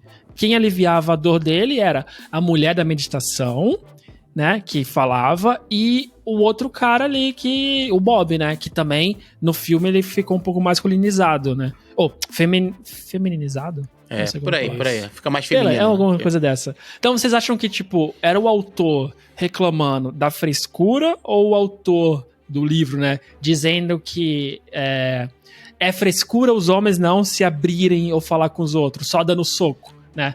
Ou falando de futebol. Eu acho que é um paradoxo. Eu acho que tudo no filme é um paradoxo. Ele não dá uma resposta certa às coisas, porque na verdade nada só tem uma mostra resposta algo certa. Disso. Porque ele é tipo, por exemplo, o filme está cheio de paradoxos. É o não sentir de todo com o sentir demais. É o exagero contra o nada. É o construir algo, como construir aquela comunidade, etc. Mas depois essa comunidade só destrói tudo. Ou seja, ao construir vai-se tudo destruir. E depois é o ser pouco masculino e a feminizar-te e isso não te conseguir dar esperança de vida, e ele representa isso muito no ou virar grupo, primitivo, né? Isso, ou virar completamente primitivo, partir tudo e começar a andar à pancada. E o próprio ele quer ser um indivíduo, ele quer ser especial, não é? Essa é toda a ideia de que a vida dele é banal, que ele não é especial, mas depois, de repente, no fim, ninguém é especial, ninguém sequer tem nome, ou seja, é tudo... Não, no projeto Mayhem e ele trouxe todo mundo, nós não temos nomes, né? Ele não tem nome, e ele fez isso com todo mundo. Ele trouxe pessoas fragilizadas, né, que estavam perdidas na vida, e desumanizou todo mundo passo a passo, né? E aí lembra muito o filme A Onda. A gente que a gente pensou em falar nele, mas o filme... Mas eu acho que é uma crítica, respondendo à tua pergunta, porque às vezes vivemos numa sociedade onde parece que a resposta para os problemas atuais da masculinidade tóxica, dita masculinidade tóxica, é seres mais parecido com a mulher. E que ao mesmo tempo o resultado, a solução para o feminismo atual é ser mais parecido com o homem. Então é assim um bocado esquisito. E eu acho que isso é uma crítica da parte dele a dizer, não, a solução para uma geração criada por mulheres não é mais uma mulher. Se calhar é um equilíbrio dos dois, e é assim que acaba o filme depois. E eu acho que ele, a mostrar essas realidades dos extremos, acaba por criar a resposta certa que está no meio. Que nunca, na verdade, é uma resposta certa, não é? Porque vai depender muito. Eu não vou tentar responder, porque eu acho que é isso aí que o Marquinho falou, mas eu vou só aproveitar o gancho do Marquinho para falar da cena do... Quando o Bob morre, tem um gajo que tem uma sacada que fala, não, a gente tá falando o nome dele porque ele morreu. Agora que ele morreu, ele tem uma identidade. Isso é muito louco também, que vai pra outro extremo. Assim, você precisa morrer pra ter uma identidade. Aí eu já fui pra outra... Eu falei, caraca, que loucura. Aí começa todo mundo, né, a gritar o nome dele, né, a falar o nome dele, né, junto. Algo do tipo. Sim. E ele mas é verdade. É muito louco isso, cara. Quando ele vai pra outra cidade, outro grupo que não tava na Tá falando o nome, estão lá falando o nome dele. Caraca. Pra mim, isso mostra muito como... Falando de sistemas, né? Do tipo, ele tentou criar um grupo revolucionário contra um sistema instaurado, mas a evolução, se aquele sistema cresce se mantém por tempo suficiente, ele vai se instaurar como um novo sistema dominante que ele virou, não estava mais nem no domínio dele, ele não conseguia mais quebrar aquilo. Ele tentou e não conseguia mais. Então, pra mim, é muito essa crítica também do tipo, o que é ser revolucionário, né? O revolucionário de hoje, amanhã... Se ele não tiver cuidado com aquele se torna. E só assim, nessa cena também é legal que ele fala assim... inclusive é ele que incita todo mundo, só que ele não percebe isso, porque na verdade é o Tyler, né? É o alter ego dele. Só que quando tá nele e o Bob morre, toma um tiro e tal, aí como é que ele morreu? Não, porque a gente tava correndo... Aí ele fala, vocês são burros? É óbvio que ia acontecer isso, pô. Vocês estão fazendo um monte de coisa na rua, vocês acham que não ia acontecer isso? Tipo assim... Trazendo pra realidade, a galera tá cega, a galera não tá vendo nada, inclusive o Tyler que tá orientando todo mundo. Tipo assim, é um momento ali de sobretude, né, de tipo... Cara, é óbvio que isso acontecia em algum momento, vocês são burros. Eu falo, porra, é mesmo, tipo, dá um estalo assim. Isso pra mim, cara, é coisa que eu pego de fazer análise, né? Na análise, a análise ela sempre mostra muito que todos nós, na análise você só vai reconhecer isso, nós criamos estratégias de sobrevivência em momentos específicos da nossa vida, para lidar com coisas específicas. Uhum. Só que a gente tem que ter cuidado, porque a gente faz isso de uma forma inconsciente. Então, tipo, eu tô lidando com uma situação difícil na minha vida, eu vou criar alguma estratégia de sobrevivência para lidar com aquilo, só que daqui, digamos, a 3 anos, aquela situação ela nem existe mais. Mas aquela estratégia inconsciente, ela continua aqui. Sim. E aí, será que uma coisa que me ajudou a sobreviver, a passar por um problema, no futuro, como eu não tenho consciência dela, ela pode me destruir, porque ela não faz mais sentido no meu contexto atual. E pra mim o Tyler é muito isso, assim, foi uma estratégia de sobrevivência pra ele lidar com a vida sem sentido e com não querer encarar a Marla, não se achar suficiente pra Marla, né? Sim. Mas depois a estratégia ajudou ele por um bom tempo e depois se virou contra ele, né? Aquela estratégia já não ajudava a sobreviver, tava destruindo ele. É isso. Então, eu acho que vale agora, né? A gente tá mencionando o Tyler muitas vezes, já no sentido de que eles são duas pessoas separadas, né? Quando a gente começa... eu comecei a pensar que são a mesma pessoa, na real. Desculpa. Então, tá. No começo a mesma pessoa, aí no meio são pessoas diferentes, porque eles agem diferente, e aí naquele diálogo eu falei, opa, tá estranho. E aí tem duas coisas estranhas, que é ADR, sabe? Então eu comecei a discussão de relacionamento. Não sei se em Portugal é a mesma coisa, a gente chama de DR. Não, eu fiquei confuso agora. Então DR quando tu fala tive uma DR, é porque tu teve uma discussão de relacionamento. Discussão de relacionamento, é isso, assim. é uma DR com a tua mulher. Se a gente só fala isso, teve uma DR. Não, para esse conceito existir como algo específico no Brasil... A gente tem muitas DRs, eu vou ser terapeuta de casais para o Brasil, pá. Dá dinheiro. Vai ganhar um dinheiro, Existe um mercado inteiro, sim. Aí Então, quando ele tá tendo essa DR, e eu vejo que ele tá confuso, e ela também, aí eu começo, opa, peraí, tem alguma coisa estranha aí. Aí eu fico meio assim, cara, é ou não é? Só que aí tem uma coisa que dá uma dica muito forte, que aí eu acho que essa cena é pra mostrar isso. Entra a Marla, sai o Taylor. Entra o Taylor, sai a Marla. Aí eu fiquei, opa, peraí, eles estão dando muita ênfase nessa troca, né? Eu acho que era pra Gabriel, ou todos vocês que não entenderam ainda o que aconteceu, né? Tipo, os mais lentos. Tá claro aqui, ó. A mensagem tá clara agora, porque eu não percebi o telefone, como vocês falaram. Vou falar uma coisa muito triste que eu pensei agora reassistindo o filme. Porque quando eu assisti a primeira vez, acho que eu tava no meu primeiro namoro, assim, era adolescente. Agora, né, já tive outras relações, o mundo tá mais louco também, as relações amorosas estão mais doidas. E eu fiquei vendo o diálogo e sim, a DR, como você disse, da Marla com o Norton, Edward Norton, não faz sentido porque ela tá, né, se referindo à mesma pessoa e ele acha que é de uma terceira pessoa. Mas hoje em dia as relações são tão loucas e tão complexos e esquisitos que eu pensei assim, ouvindo o diálogo, cara, é doido, é óbvio que eles estão falando, né? Não tá claro pra eles que tá falando da mesma pessoa, mas era muito um diálogo que poderia super acontecer numa relação normal, assim, porque hoje as pessoas não falam mais diretamente ou claramente sobre as coisas, ou que tipo de relação a gente tem, o que a gente... Tu gosta de mim, não gosta? A gente tá junto, não tá junto? E eu fiquei olhando isso pensando, que triste, maluco. Isso virou muita realidade. Infelizmente virou realidade. Mais um filme que previu o futuro, né? Sim, triste, muito bem. Muito doido. Não precisaria ser alguém com alter ego, entendeu? Poderia ser só duas pessoas normais tendo aquela conversa. Essa cena da DR é uma que o Edward Norton tá na porta entreaberta, o Brad Pitt tá no porão e ela tá lá de fora. Não, essa cena pra mim também. Então foi a mesma cena pra mim. Foi a mesma. Mas acho que ali foi pra jogar na cara. Isso, que tá muito louco. Aí tu, meu irmão, e principalmente ele começa a falar pra ele, fala isso. Eu falo, pô, não, o que mas ele não fala? Mas aconteceu antes. Isso tem que eu fiquei... momentos que ele fala. Quando ele vai no médico, acontece a mesma coisa. Aí ele tá, você caiu na escada. Falava por mim. Exato, e eu fiquei... E aí quando foi nessa cena... Mas é mais sutil, Exato. Mas tem a cena quando a polícia liga a dizer da casa, a dizer, isto parece que foi uma explosão, isto parece que foi feito por alguém. E ele diz, porra, desde logo foste tu e acabou. E eu, porra, mãe, tipo, mais na cara é impossível. Mas ainda é ambíguo, sabe? Fica no meu sentimento. Eu tô ainda tá muito no início, reviver, né? Reviver o meu sentimento. Ali tava ambíguo, sabe?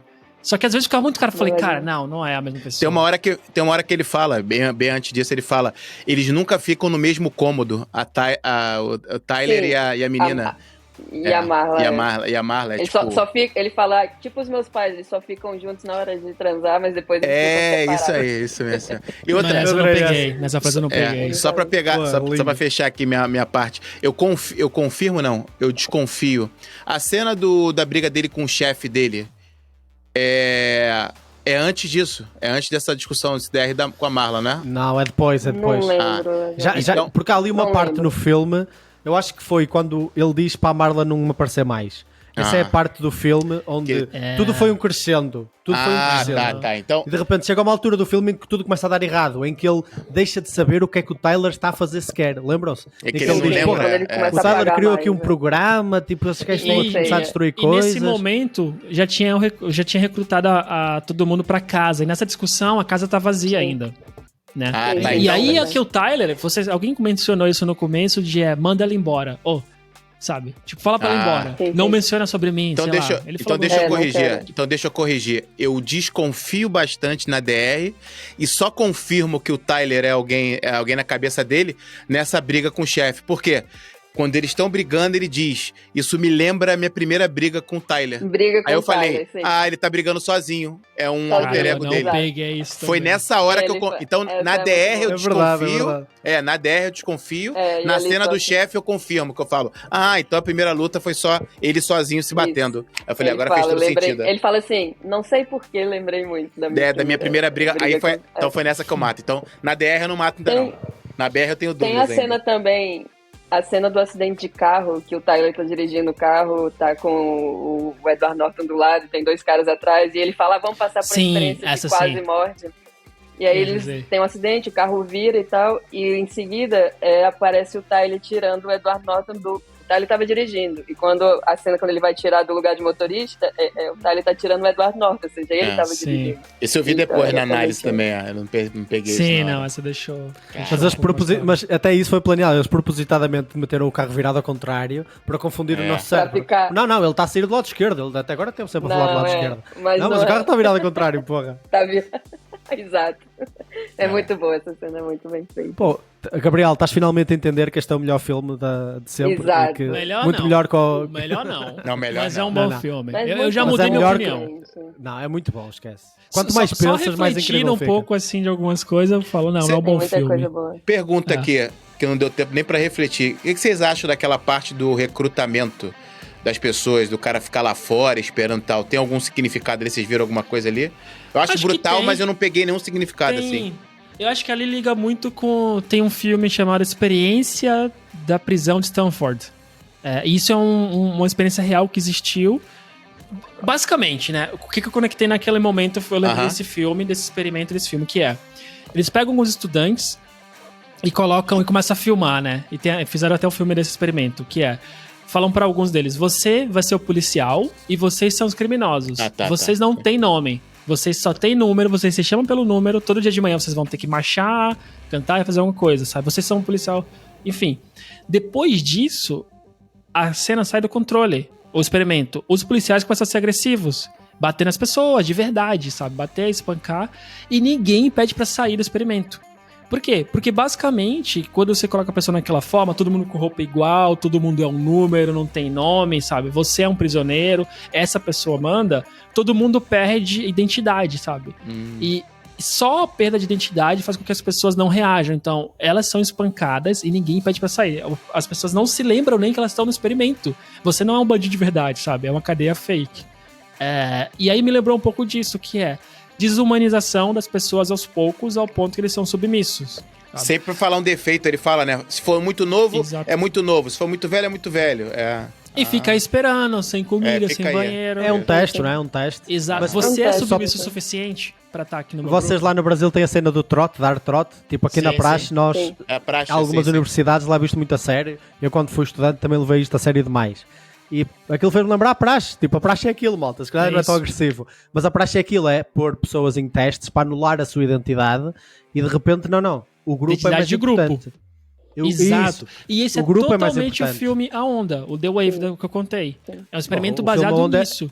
De como Não é as tão bom pessoas como seguiriam este, mas Hitler. a ideia é só essa, exatamente. A ideia é... E é- Eu acho aquele filme melhor que esse. Não sei. E é de uma forma perversa, porque assim, você tá anulando a identidade da pessoa, você tá tornando ela submissa, mas dando a ilusão pra ela de que ela conquistou algo, que ela é especial por ter isso aguentado mesmo. aquilo. Exato. É muito Esse perverso. grupo é especial. Você acredita? Pô, você tá aqui, eles não estão, né? E o A Onda deixa isso... E a Onda também, se eu não me engano, é baseado em fatos reais, né? Provavelmente exagerado. Foi, Mas foi de numa um professor- uma universidade em El Paso, em Califórnia. Na Exato. Califórnia, O professor basicamente falou assim: os alunos não conseguiam entender como as pessoas seguiram Hitler, né?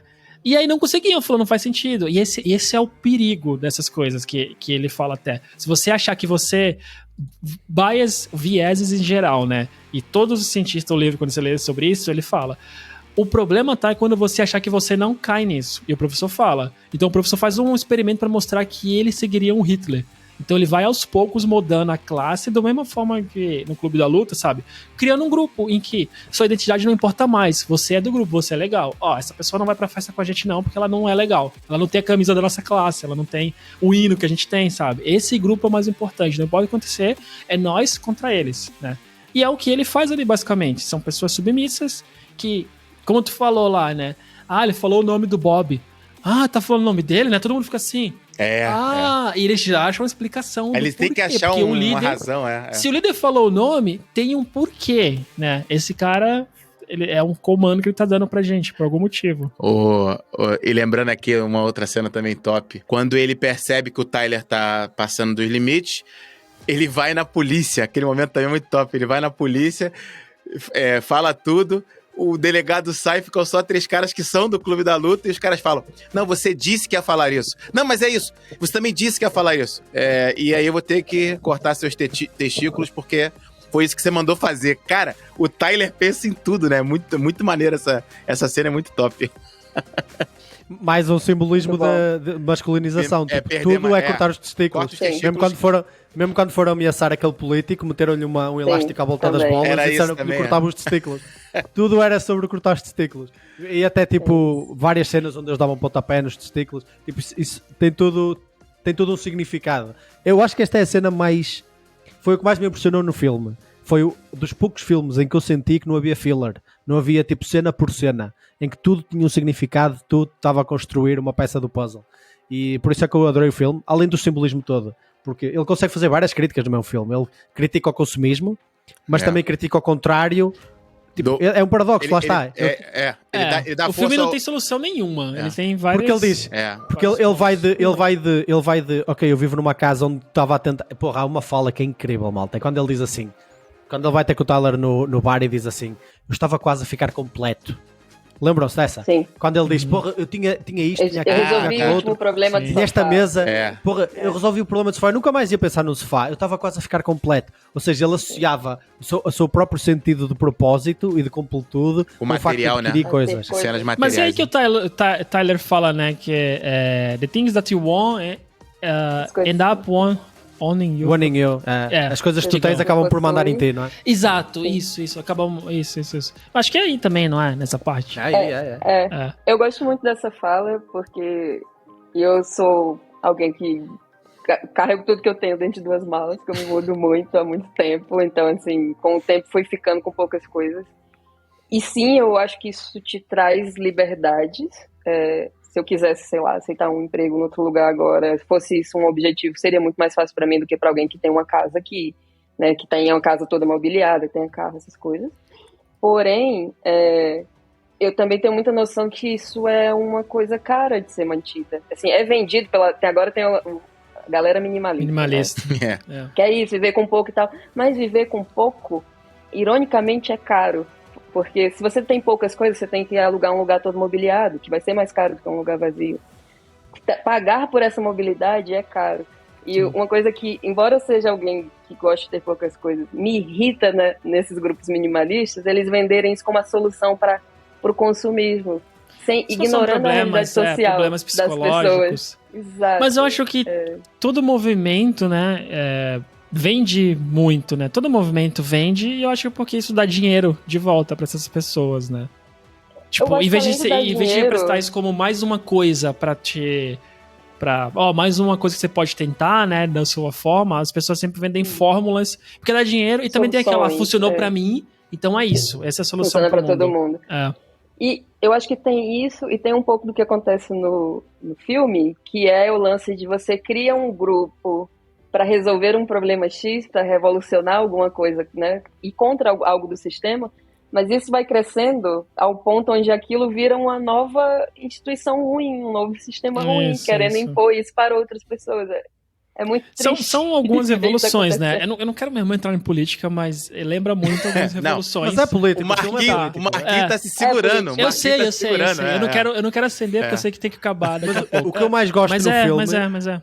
O que eu mais gosto do filme é que ele, apesar de ser político, ele traz para o centro. Porque tu vês o filme inteiro e tu dizes, pô, isto é super extremado. Ele está a fazer aqui uma crítica enorme ao facto dos homens não serem homens. Não, porra, o homem anda a porrada. Mas não, porque basicamente se tu fores só para o teu lado feminino e se tu fores tipo anulares aquilo que são os teus outros centros de mais primais, tu não és realizado. No entanto, se fores para o contrário, levas na boca, andas todo partido.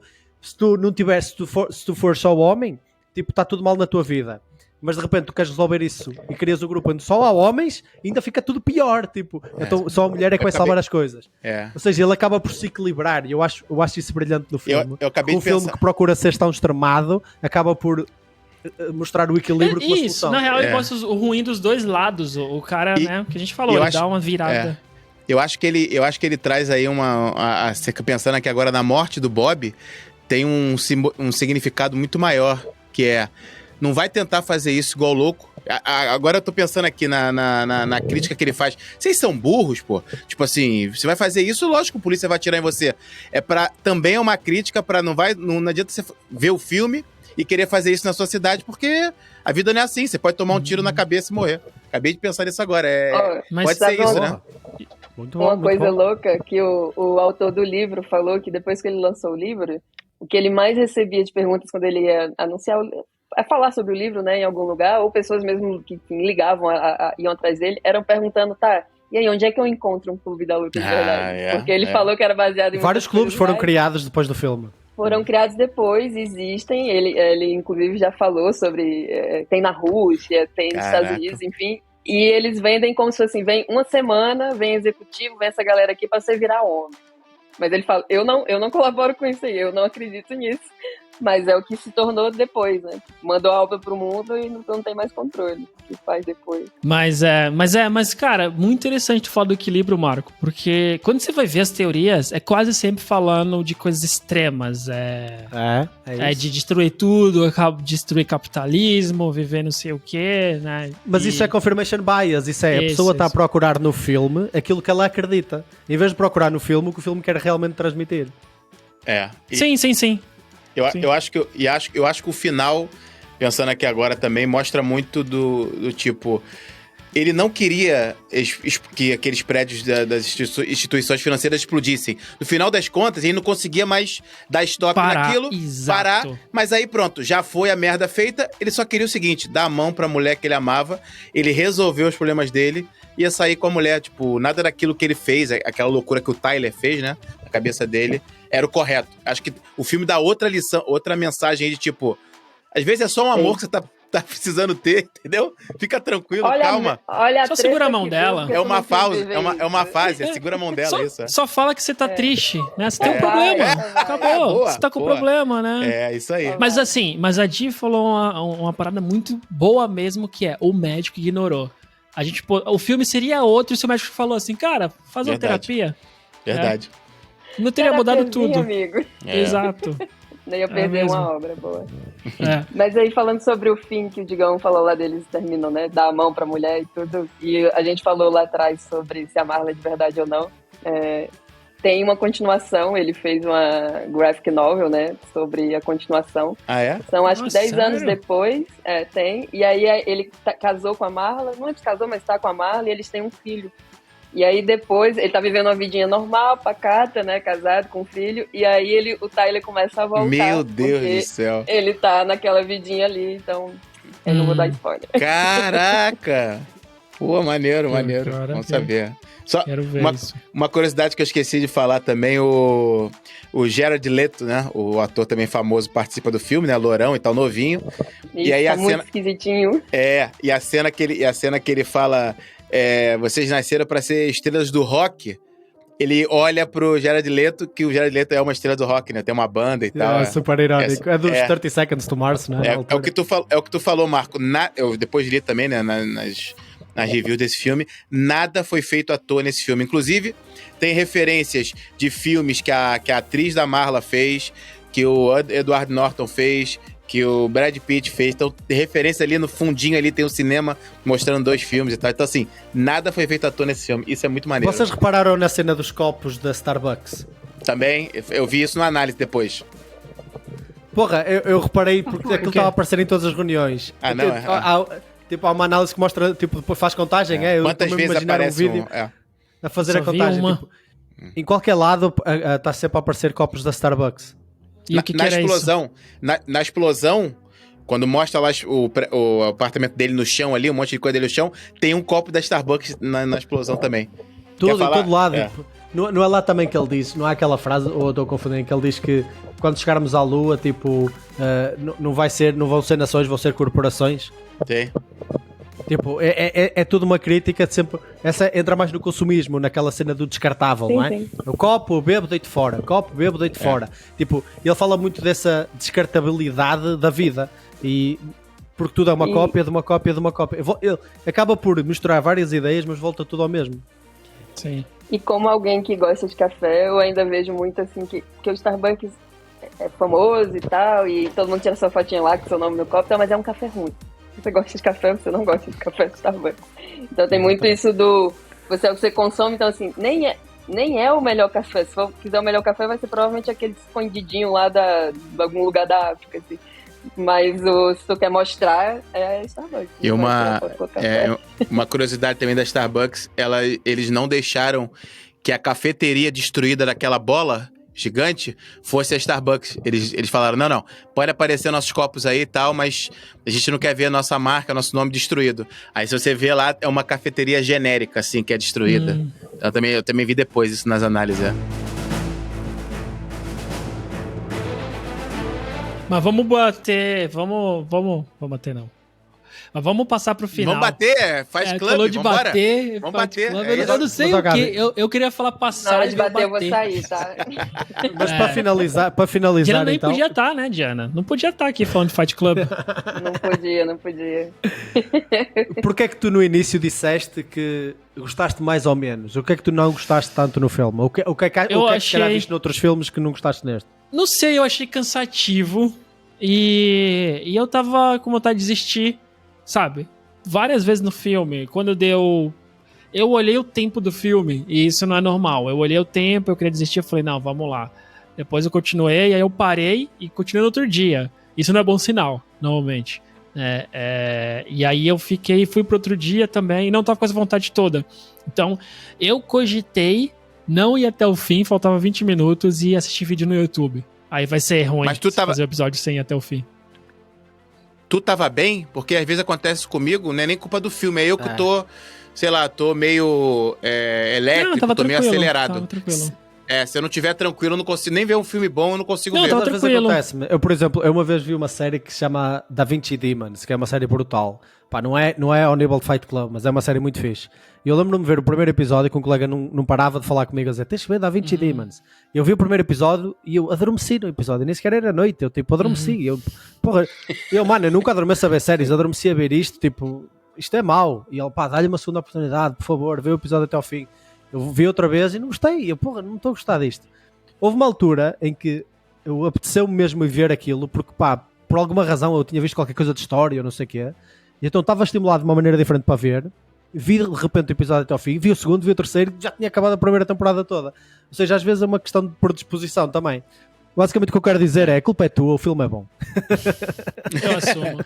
Ou às vezes, uma coisa que acontece comigo muito e aconteceu comigo com Fight Club, eu não consegui assistir todo de um momento só. É a forçação de barra. Eu ser obrigado a assistir me criou uma pressão. Sim. Então eu assisti forçado na quarta, mas eu sabia que não ia assistir. Eu até vi também, eu também fui olhar pra quanto tempo que faltava. Eram 2 horas e 19 de filme. Eu falei, meu Deus, não consigo assistir. Longo. Assisti 1 hora, fui dormir. Aí assisti foi na terça, eu acho que eu assisti de noite. Na quarta eu terminei o filme. Mas era por causa dessa pressão de ter que assistir pra quinta-feira. Foi bom, porque o filme é muito top, mas eu não gosto dessa pressão. Eu odeio essa pressão, na verdade, então... Mas o filme também é confuso, para ser sincero. O filme, tipo, está sempre a saltar para um lado, para o outro, não é? Sabe um que é mais confuso? Filme confortável. E aí eu acho muito bom o Amnésia. Amnésia é loucura. Amnésia não é confuso. Confuso é um eufemismo. É muito bom. A Amnésia é muito bom. Você sabe da relação que tem a Amnésia com Fight Club também, que eu vi nas curiosidades? Não vi nada. Não. É o número, o 5553124 que aparece. É o número da Amnésia também, é o número que ele tem lá, que depois ele lembra. Eu também vi nas curiosidades. Inclusive, esse número é famoso. E tem vários outros filmes. Que louco. Mas estamos caminhando pro fim, meus últimos centavos aí sobre o filme. É que, como eu falei, quando eu vi a primeira vez, eu não trabalhava ainda, estava entrando na faculdade. E agora eu já tenho aí uns 12 anos de mundo corporativo. E uma coisa que eu encontrei ao longo desses anos é muita gente querendo encontrar o seu propósito de vida no trabalho e se decepcionando com isso. E pra mim isso nunca fez muito sentido e eu fiquei revendo o filme, eu fiquei pensando que esse filme me ajudou muito a formar essa visão de que, tipo, o trabalho ele é só um trabalho, ele é só algo que vai te dar os meios pra tu tocar a tua vida e buscar seja lá o que é que tu busca, assim. Eu nunca encarei o trabalho como, cara, o meu propósito tá aqui, né? Não, é uma parte, e não é nem, é só a parte que vai me dar, como eu falei, é o meio para fazer outras coisas, a gente precisa no sistema que a gente vive. E eu acho que isso ajudou muito a moldar essa minha característica, sabe? De, ao longo desses anos, em momentos diferentes, corporações diferentes, encontrar pessoas que é isso, tipo, muito deprimidas porque, cara, não tô conseguindo, o meu trabalho não é o meu propósito, e aí eu me sinto vazio, né, por isso. Porque segue muito aquela linha do eu sou o meu trabalho, né? Então... E o conselho que eu dou para todas as pessoas é sempre, tipo, isso é só uma parte da sua vida, você não é... Quando não tiver lá, o que você é, né? Quando o trabalho te deixar para baixo, ou te decepcionar, né? Exato. O que é que sobra? Quando você for demitido, né? Coisas que acontecem. Tem um livro que eu cito muito, que é o Think Again, Acho que já tem em português agora. Eu já falo tanto desse livro, eu nunca terminei, mas só o que eu li eu gosto muito de várias coisas. Mas ele fala que você não pode atrelar certas coisas à tua identidade, sabe? Ele fala muito do perigo disso e ele fala muito de ideias. Ele falou, não atrela ideias, partidos, times, personalidade, sabe? Até tua família, tua identidade. Tu tem que atrelar teus valores. Esses normalmente não mudam, mas qualquer outra coisa, quando você atrela, você vai ficar em negação. E tu não vai ficar aberto, como o Marco falou do confirmation bias, né? Viés de confirmação. Se tu atrela essas coisas, quem você é, né? Ao grupo que você pertence, que é a grande crítica do grupo que ele cria lá, que vira uma seita, né? Ou, novamente, voltando pra onda, ou a experiência de Stanford. As pessoas atrelaram aquilo a quem elas são. E uma vez que você atrela quem você é, qualquer pessoa que falar contra é combativo. Opa, essa pessoa tá atacando a minha personalidade, quem eu sou, né? Então... e aí fica pro trabalho, se você atrela também, né? Uma hora que não tiver lá, então quem é você, né? Se isso não é só uma parte, e conecta tudo isso com o comecinho. Não sei se a gente tava gravando quando eu falei da apresentação, a gente trocou ideias, tipo, quando alguém pergunta quem é você se você fala o que você faz. Não lembro também. Acho que não tava gravando. Tava? Tava. Então tá no começo. Então acho que conecta tudo isso. E aí eu vou já emendar então, não sei se a Dib terminou, e eu tô falando, depois volto pra ti, desculpa. Não, que é isso aí. Que é de que, por isso as reflexões que eu tô fazendo agora, talvez vocês fizeram no meio do filme, mas eu fui fazendo reflexões agora, e aí eu mudo o que eu falei, e o filme é bom. O filme é bem bom mesmo, porque tem muita coisa, e eu acho que principalmente, o Marco falou um ponto sobre a masculinidade, que, cara, eu não vi isso no filme, e agora ficou voltando cenas e cenas que ele vai, não fala de uma solução, e aborda até de forma errada, talvez mostrando o médico, né, como o médico abordou um problema que o cara teve, mas a conexão de que ele não consegue se expor, ele não consegue falar com outro homem, quando ele consegue se abrir e chorar, é um homem afeminado, né, que acho que propositalmente eles exageraram no problema do Bob pra fazer isso. Então, e de ele ir pros extremos também, né, que tu falou agora do filme ser sobre o centro. Alguém mencionou sobre a falta, que eu falei da falta do pai, ele fala também da mãe, não sei o que geração criada por mãe, etc. Eu não sei se realmente é um problema, mas só que ele vai trazendo vários pontos aqui do filme de reflexão que realmente passou muito batido quando eu vi o filme. Eu fiquei muito preso na história do Tyler, é verdade ou não, da Marla, e de perceber que ele não estava pegado a ela, ele estava buscando uma fuga, e eu não vi esses outros, então... Por isso que eu mesmo quando eu estou a falar na casa de banho, em que o Tyler está na banheira e ele diz assim, o meu pai, tipo, deixou-me quando eu tinha 6 anos e foi criar outra família. Ele costumava fazer isso de 6 em 6 anos. De 6 em 6 anos ele fazia isso. E mais uma cena do... Mais uma analogia ao descartável, não é? Tipo, eu queria aqui, sinto umas coisas e depois descarta, vai embora. 6 anos. E o Tyler diz assim, não, o meu pai, tipo, eu ia ao meu pai e perguntava-lhe, o que é que eu faço agora? E ele diz, agora estuda. E o que é que eu faço depois? Agora arranja trabalho. E o que é que eu faço depois? E ele usou isso, porque na verdade esse pai não existiu. Esse pai foi o pai que ele substituiu pelo pai dele, que foi o resto da sociedade a dizer-lhe o que é que ele tinha que fazer. E agora o que é que eu faço? Agora vai estudar. E agora o que é que eu faço? Não. Agora vai trabalhar. E agora casa, arranja uma família. Está incrível, está incrível. E eu só comecei a pensar nisso agora depois de falares disso, porque esquece, não há cena que não dê para analisar. Tudo ali tem um propósito, porque o livro é maior do que o filme. Então eles propositadamente foram no livro e pegaram nas melhores cenas e fizeram um filme incrível. Está brutal. Inclusive, by the way, fica a dica, desculpa. O autor do livro tem um episódio longuíssimo com o Joe Rogan, um episódio bastante longo a falar não só deste filme, mas como dos outros livros que ele escreveu, e onde ele fala até de escrever sem limites, não é? Escrever sem pudor nenhum, sem limites, e o que eu aconselho muito a ver. É brutal. Eu ainda não acabei porque é muito grande, mas é muito fixe. Eu ia falar do autor do livro que o final é diferente no livro e o filme, e é um dos poucos casos onde o autor fala, eu prefiro o final do filme. Acharam que simplificaram e deixaram mais redondo, ele gosta mais, é diferente. Não vou falar para irem atrás. Eu já mandei vir o livro, by the way, eu não resisti, eu fiquei... Depois de assistir esta segunda vez, eu fiquei mesmo... Deu certo. Eu já era fã do filme, mas porra, foi o único filme em que eu assisti, porque eu sabia que íamos falar um bocadinho do filme, eu estava a assistir às vezes tu assistes e não apanhas algo. Tipo, era aquele único filme que eu ia lá na setinha para trás e andava 10 segundinhos para trás. Deixa eu ver isto com mais cuidado. Então parece que eu assisti o filme 2 vezes. Só pra fechar, e posso fechar aqui também, os últimos cêntimos? Só pra fechar, uma coisa que a gente não falou muito e eu percebi no filme as cenas exacerbadas, na verdade não são cenas explícitas, mas a cena do sexo em si, né, da intensidade, né, que tu fica caraca e blá blá blá e quebra tudo e quebra a casa e tal, e dá pra tirar alguns aprendizados daí, mas assim, o negócio mais explícito que eu vi no filme, que não é tão explícito, é uma mulher que vai morrer, a que tá em câncer terminal, ela só quer transar pela última vez, e ela fala isso, tipo assim, é uma verdade tão grande nela. Eu tenho dildo, eu tenho as algemas, eu tenho tudo. Eu tenho um lubrificante, eu só quero... Ela até fala assim, parece tá uma piada. Tudo pronto. Eu vou morrer, mas a única coisa que eu quero é, tipo... E foi muito bom, porque eu vi assistir com legenda em português, né? E aí ela fala, só quero, tipo, ter uma transa, só que a legenda em português, eu só quero ter uma queca. E eu, o quê? Eita, uma queca, né? Queca não faz sentido, queca nenhum. Bem-vindo a Portugal, uma queca. Até estranho, porque assim, eu tenho um café que eu gosto muito de ir, que tem um bolinho muito gostoso que se chama queque, então eu tenho que ter muito cuidado quando for pedir esse bolinho agora. Se errar, Mas o lance até essa cena do sexo do Tyler, né? Tem uma performance incrível e tal, mas na verdade ela não liga tanto pra isso, né? Ela fala até, tem horas que... Ela fala que liga no momento. Assim, ela fala especialmente que ele é muito complicado, mas isso... Então...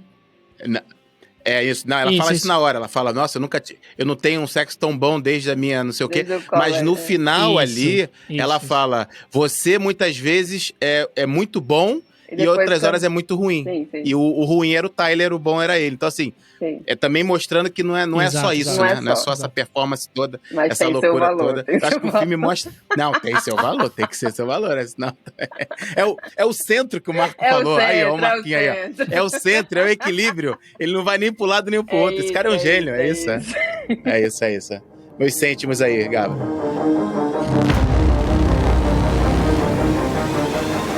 Pô, valeu. E agora só, né, cara, se você estiver ouvindo, deveria ir lá no YouTube pra ver o gato do Marcos também, né? O Pipo. Toda hora que esqueci o nome dele. O gato do Marco agora ficou amigo, hein? O gato do Marco. Não, fica aí. Eu não sei. Fica aí e você que vê nesse... Fica aí. Você vai dizer se o Marco é um gato ou se o Marco ou se um gato. Ou se os dois. Os dois. Ou se os dois. Ou os né? dois. Os dois. Só pode ser um ou os dois. É o centro. Exato. É o centro,